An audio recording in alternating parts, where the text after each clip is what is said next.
नमस्कार मित्रांनो, इन्व्हेस्टमेंट माहिती यूट्यूब चॅनलवर तुमच्या सगळ्यांचे स्वागत आहे.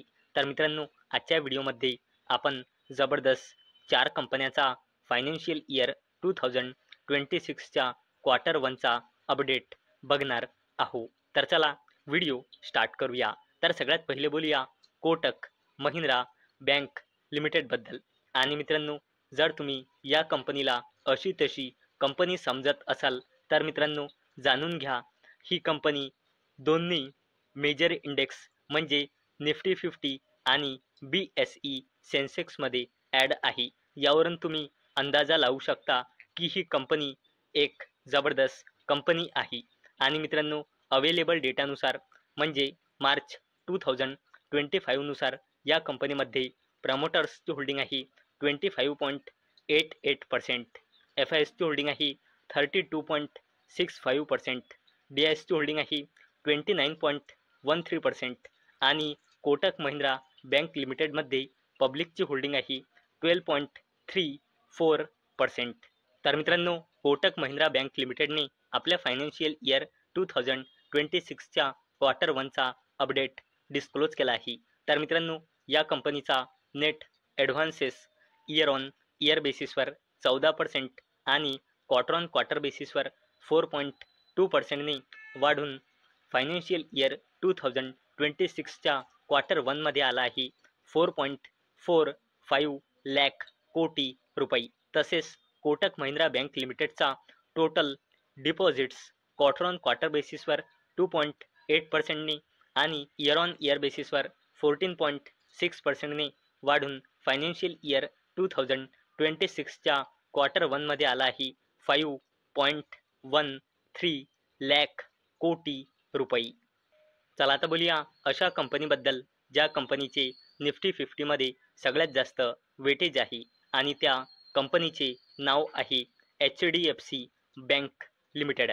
आणि मित्रांनो, अवेलेबल डेटानुसार म्हणजे मार्च 2025 नुसार या कंपनीमध्ये FISची होल्डिंग आहे 48.30%, DISची होल्डिंग आहे 35.68% आणि या कंपनीमध्ये पब्लिकची होल्डिंग आहे 15.84%.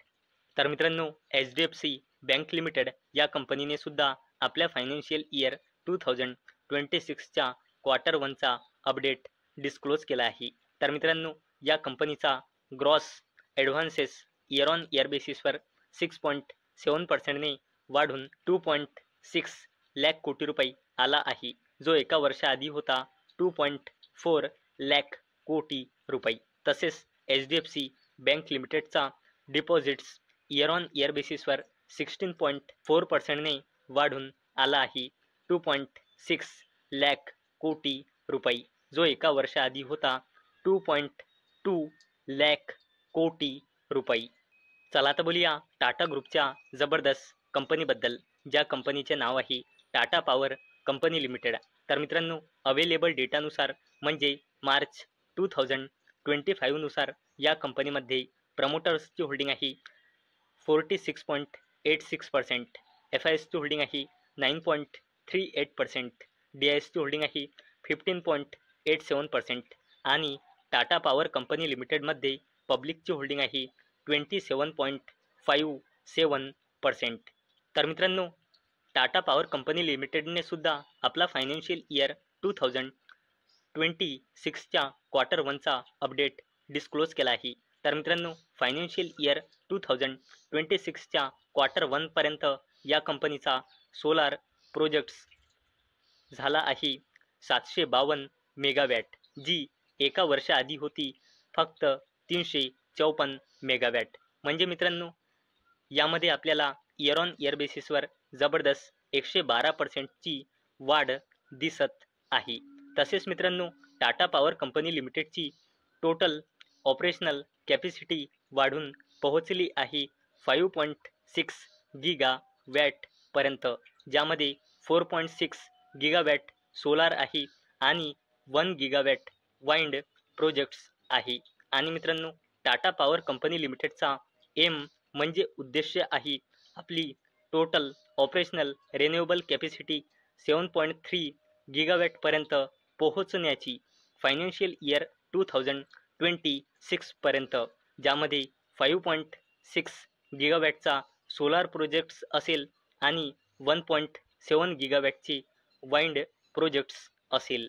तसेच मित्रांनो, टाटा पॉवर कंपनी लिमिटेडने रूफटॉप सोलारमध्ये हायेस्ट एवर ग्रोथ दाखवली आहे फायनान्शियल इयर 2026च्या क्वार्टर 1मध्ये, आणि ती झाली आहे 45,589 इन्स्टॉलेशन सोबत 220 मेगावॅट कॅपॅसिटी, जी इयर ऑन इयर बेसिसवर 416%ची ग्रोथ दाखवत आहे. आणि टाटा पॉवर कंपनी लिमिटेडची रूफटॉप सोलार इन्स्टॉलेशन एका वर्षाआधी होते 8,838. तसेच मित्रांनो, यासोबत टाटा पॉवर कंपनी लिमिटेडच्या subsidiary company Tata power renewable energy लिमिटेडची टोटल रूफटॉप सोलार इन्स्टॉलेशन 2.04 लॅखपेक्षाही जास्त झाले आहे आणि कॅपॅसिटी झाली आहे 3.4 गिगावॅटपेक्षाही जास्तीची. चला तर बोलूया टाटा ग्रुपच्या अजून एका जबरदस्त कंपनीबद्दल, ज्या कंपनीचे नाव आहे टाटा मोटर्स लिमिटेड.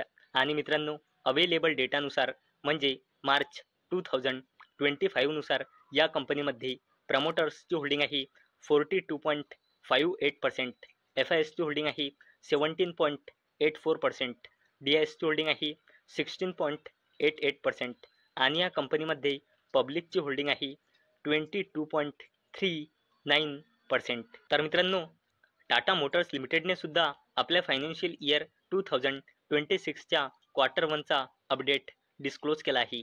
तर मित्रांनो, टाटा मोटर्स ग्रुपची global wholesales year on year बेसिसवर 9%ने डिक्रीज होऊन 2,99,664 युनिट्स आली आहे. आणि त्यामध्ये याचे कमर्शियल व्हेकलची होलसेल्स इयर ऑन इयर बेसिसवर 6%ने डिक्रीज होऊन झाली आहे 87,569 युनिट्स. तसेच याचा पॅसेंजर व्हेकल सेगमेंट्सची होलसेल्स इयर ऑन इयर बेसिसवर 10%ने डिक्रीज होऊन आली आहे 1,24,809 युनिट्स. तसेच याची जॅग्वार लँड रोव्हरची global wholesales year on year बेसिसवर 11%ने डिक्रीज होऊन आली आहे 84,947 युनिट्स, जी एका वर्षाआधी होती 87,286 युनिट्स. तर मित्रांनो, आजच्या व्हिडिओमध्ये आपण 4 जबरदस्त कंपन्याचा फायनान्शियल इयर 2026च्या क्वार्टर 1चा अपडेट बघितला. तर मित्रांनो, मला अपेक्षा आहे हा व्हिडिओ तुम्हाला इन्फॉर्मेटिव्ह वाटला असेल. तर मित्रांनो, जर तुम्हाला हा व्हिडिओ इन्फॉर्मेटिव्ह वाटला असेल तर या व्हिडिओला लाईक करा आणि चॅनलला सबस्क्राईब करा. आणि मित्रांनो, हा व्हिडिओ फक्त आणि फक्त एज्युकेशन पर्पजसाठी बनवलेला आहे. माझ्याकडून काहीही रेकमेंडेशन नाही की तुम्ही या स्टॉक्सना बाय करा, सेल करा किंवा होल्ड करा. तर चला भेटूया नेक्स्ट व्हिडिओमध्ये. तोपर्यंत टाटा, बाय बाय.